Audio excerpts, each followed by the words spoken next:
long is an appeal going to take? What's it going to cost?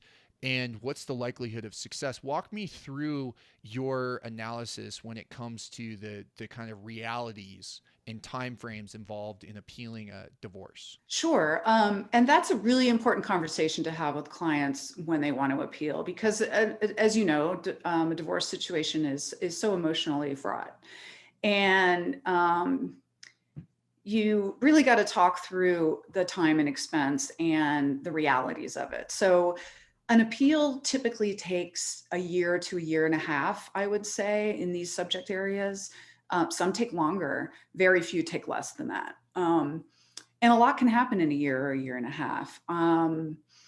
So also, once you're through with that appeal, after all that time has gone by, often you get a remand, which means the court says, yeah, the judge didn't take into consideration these particular factors, and now we're going to give them a chance to do that. And so then they have to go back and they have to redo the analysis, but they have to do it under the circumstances at that time. And so, for instance, if you're, just as an example, let's say,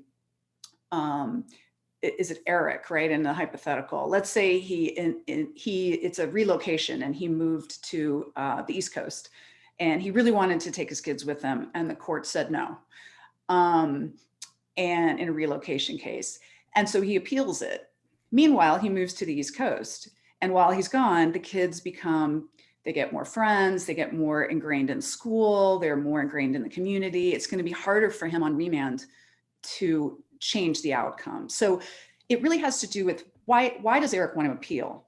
What are the things that he wants? Is it money? Is it custody of the children? Is it parental responsibilities? Is it how much child support he had to pay?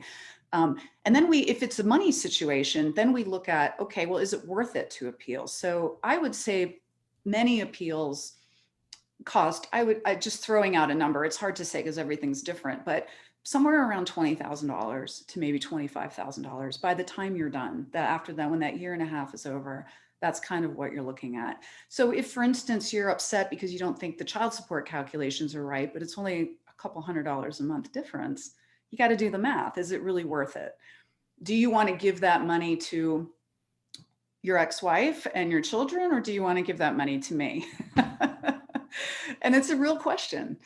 And some people are so emotionally ingrained that they don't want to give that money to their ex-husband or ex-wife. But let's have a real conversation about what makes sense here.